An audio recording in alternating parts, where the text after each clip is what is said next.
Pasti kayak mikir ulang. Kowe gedeng wong ra salat. Mesti sebabnya dua. Satu ndak salat, dua kebetulan tuh ndak anak kamu.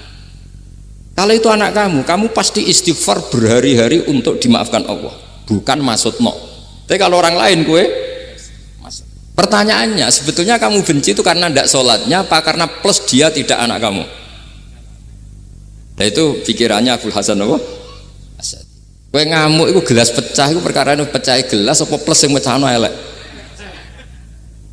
Nah itu pecundang kita, itu cara pikiran Abul Hasan. Kita ini pecundang. Pecundang itu enggak fair. Napa? Betul fair. Nah itu terus beliau diantaranya punya cerita Nabi Ibrahim itu pernah diangkat ke Allah di alam malakut. Di alam malakut kemudian ini ada di kitab Hikam juz 2 halaman 4 yang di bab ini yang saya baca. Ini cerita terakhir nih, bantu pun sampai tak ngaji suwi-suwi ra mesti paham aduk sediluk. Nak sediluk kan dia alasan, kenapa ora paham? Salah Gus Pak ngulangi sediluk. Lah nak suwi sampean ra paham malah ribet kan? Diulang suwi ra paham goblok tenan berarti kan gitu. Nah ini untuk menjaga harkat dan martabat niku ngajine sediluk mawon dan takoki malaikat. Kenapa ora paham? Salah Gus Pak ngajine sediluk. Jadi duwe napa? Alibi lah gadah napa? Pembelaan. Nabi Ibrahim itu diangkat di alam malakut karena beliau seorang nabi melihat orang maksiat ditanya sama Allah, ya Allah itu orang-orang maksiat tuh makan dari rizkimu, menempati bumimu dan semua fasilitas engkau bikin. Lalu menurut kamu gimana Ibrahim? Ya bunuh saja, matikan saja. Sama Allah dituruti. Melihat lagi ada maksiat yang berbeda, selalu Nabi Ibrahim usul itu dimatikan. Jadi Ibrahim pernah jadi garis keras lagi, keras sekali. Lalu suatu saat Nabi Ibrahim itu disuruh nyembelih Ismail. Disuruh nyembelih apa? Ismail. Bareng disuruh nyembelih Ismail, Nabi Ibrahim tanya, ini anak saya ya Allah, ini samratu fuadi, ini buah hati saya, kenapa engkau nyuruh menyembelih? Sejarah ngetikane pangeran, apa kamu tidak ingat ketika tak angkat di alam malakut beberapa hambaku kamu usul supaya tak bunuh? Cara Jawane, cara Jepone kowe ora rasane dadi aku iku pangeran sing gawe aku enak kowe usul-usul kon mateni jare. Saiki gentenan, saiki anakmu sembelih. Rumangsamu dadi pangeran gak sayang mbek kaula. Kowe tak dadekno nabi ku kon dakwah ora kon mateni. Nabi Ibrahim nangis. Nah inilah perbandingan bagi kita. Sebenarnya saat kita benci maksiat itu sebetulnya di hati kita itu tidak hanya maksiat, kita ada dak fairnya, plus itu dak orang yang terkait dengan kita. Jadi misalnya mau wangkel, misalnya penyanyi sing piye mau wangkel, suatu saat penyanyi ku WA aku, mas aku ya gelem dadi bojomu, hilang mangkelmu. Jadi pecundang, kita ini sebetulnya pecundang. Nah, syukur-syukur memang makom kamu sudah tinggi, memang benar-benar benci karena maksiat, paribasane wayu gelembok rabi tetap mangkel. Tapi saya tidak yakin soleh-soleh seperti ini imannya sampai seperti itu tidak yakin. Dan saya kalau yakin begitu berarti keyakinan salah itu salah dan bodoh itu, karena itu nggak terbukti. Makanya ini kitab baru kalian kitab hikam, karena ini acara ngaji hikam kula waos sedikit mawon kula waos ini jawabannya Nabi Ibrahim ketika disuruh nyembelih Ismail teng halaman 4 juz 2. Allahumma hadza waladi wa samratu fuadi wa ahabbun nasi ilayya fasami aqailan yaqul ama tazkurul lailah allati sa'alta fiha ihlaka abdi awama ta'lamu anni rahimun bi ibadi kama anta syaqiqun bi waladik. Jadi Ibrahim, anak kamu sembelih. Kata Ibrahim, ini enggak mungkin Gusti, ini buah hati saya, kenapa engkau minta ini tak sembelih? Apa kamu tidak ingat pernah mengusulkan saya menghabisi sekian hamba saya? Kalau kamu bisa sayang anak kamu, saya juga sayang hamba-hamba kue nak we. Mikir. Jadi makanya kalau suwon kita ini hidup harus insaf. Nak kira dia duit, iku yo mangkel tenan loro tenan. Terus bojomu mbok kon sabar pas kue ra ngekeki duit, iku yo ora fair. Wis ben-ben ngamuk. Satu kelihatan cerdas. Memang kondisi nggak punya uang itu harus ditanggapi dengan marah, masa diapresiasi. Pinter Mas kowe saiki dadi wong zuhud. Wah ya ribet.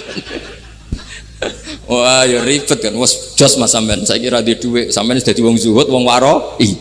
Tapi ada mati bareng saiki. Jadi sebetulnya Allah bikin emosi itu andai kan boleh dibahasakan wis dipikir. Walau la daf'uhin nasa fa'dhum bi ba'dil fasadatil. Jadi bumi ini sebaiknya itu diisi dengan sekian perbedaan. Tapi tidak konflik loh, perbedaan dengan konflik itu beda. Saya ulang lagi, bumi ini sebaiknya diisi dari sekian apa? Perbedaan, karena justru itu bagus. Saya itu berkali-kali bilang, andai kan tidak ada pikiran kedua, ini dunia ini sudah rusak. Harus ada pikiran kedua. Misalnya ono wong kok terlalu apik mbek kanca, mesti bojone sambat, wong gak men ngopi mbek kancane ra tau ngapi mbek bojone. Tapi kalau ngopi mbek bojone terus, mesti kancane sing sambat. Wah, jok rabi lali kanca. Ribet, manusia itu ribet. Kados kula dugi mriki ini hormat Gus Maksum. Nggih mungkin untuk ganjaran. Tapi untuk dosa sidik-sidik ninggal pondok. Jadi ya sudah. Ya mau tidak mau karena memang hidup itu tidak banyak pilihan. Ada orang sering ibadah di masjid sholat itu ya bagus. Tapi dia pasti tidak baik dalam sistem sosial. Umpama wong soleh kabeh ning masjid iku donya akeh sing mati. Karena tidak ada tim SAR paling murah. Loh iya kan, wong kecelakaan itu penolong pertama itu orang yang di masjid apa sing tukang ning dalan-dalan. Artinya sing ning masjid iktikaf mesti ra duwe ganjaran nulung wong kecelakaan. Artinya ada kebaikan yang pasti nggak bisa dilakukan orang yang sedang di masjid. Andai kan yang di jalan tuh orang-orang soleh itu wah dunya sebaldatun thayyibatu wa rabbun ghafur. Loh iya betul, Nabi pernah ditanya sahabat, ya Rasulullah kita ini senengane ngegeng di jalan. Ya, kata Nabi ya sudah nggak apa-apa asal aktut torek haqqoha, ya kamu memberi haknya jalan. Apa itu? Amar ma'ruf nahi mungkar. Maksudnya nahi mungkar gini, misalnya di bus itu ada orang soleh mayoritas, itu sing nyopet ya wedi mergo mesti ditabuki wong akeh. Kalau yang di perapatan wong soleh kabeh sing beda wedok ya isin mergo sing perapatan wong soleh kabeh. Nah, masalah iki ra soleh kabeh, kemari ribet kan gak soleh kabeh. Jadi sebetulnya Indonesia itu aman kalau yang di jalan tuh soleh semua, karena perempuan lewat gak diganggu, ada copet gak berani, semuanya aman. Maka di Islam itu menyebut kebaikan itu jumlahnya banyak sekali. Tidak bisa kamu wah hebat-hebatnya wong sing nang masjid terus, tidak bisa seperti itu. Andai kan semua orang di masjid, nah ono kecelakaan pertama yang nolong siapa? Nah ono wong golek alamat tuh takok sapa kabeh ning jero masjid. Ribet kan? Nah, makanya ini Quran bikin aturan wala taq'udu bikulli siratin tu'iduna wa tasudduna an sabilillah. Yang enggak boleh itu duduk di jalan sambil mengganggu atau mengancam hal-hal yang baik. Tapi kalau duduk di jalan justru membantu hal-hal yang baik, maka ini disyariatkan oleh Islam. Jadi ini kita harus mulai mikir ya. Jadi walhasil ngendikane kitab hikam, bayangkan yang maksiat itu anak kamu, istri kamu. Pilihan kamu itu memaafkan dan minta dimaafkan oleh Allah. Tapi ketika orang lain kamu minta supaya dilaknati Allah, ini tidak fair.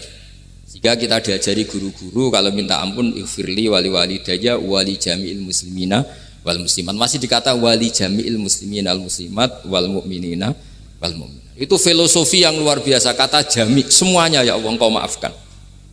Bukan keluarga saya tok, siapapun yang berkontribusi terhadap Islam ini engkau maafkan.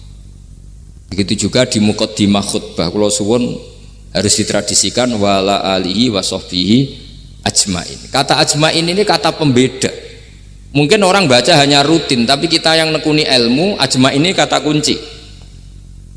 Fa inna ahla syiah akramu sahabiyan wa ahanu sahabiyan akhar. Jadi tradisi madhab syiah itu apa? Ada sahabat yang begitu dimulia-muliakan berlebihan kayak Sayyidina Ali, dan ada yang dihinakan kayak Abu Bakar dan Umar. Lalu pembedanya dengan ahli sunnah apa? Kita menghormati sahabat wa sahbihi ajmain. Jadi hadhil kalimah kalimatun fariqah. Ini kalimah pembeda. Jadi ajmain buatan kalimah rutin terus ono jimati ono kasiate ini buatan. Kita maklumatkan ke seluruh dunia bahwa mazhab ahli sunnah ditandai dengan wa ala alihi wa sahbihi ajmain. Mulane dawuh Mbah Hasyim wa nukrimu ahlal bait wa nukrimu jami'a ashab Rasulillah sallallahu alaihi wasallam.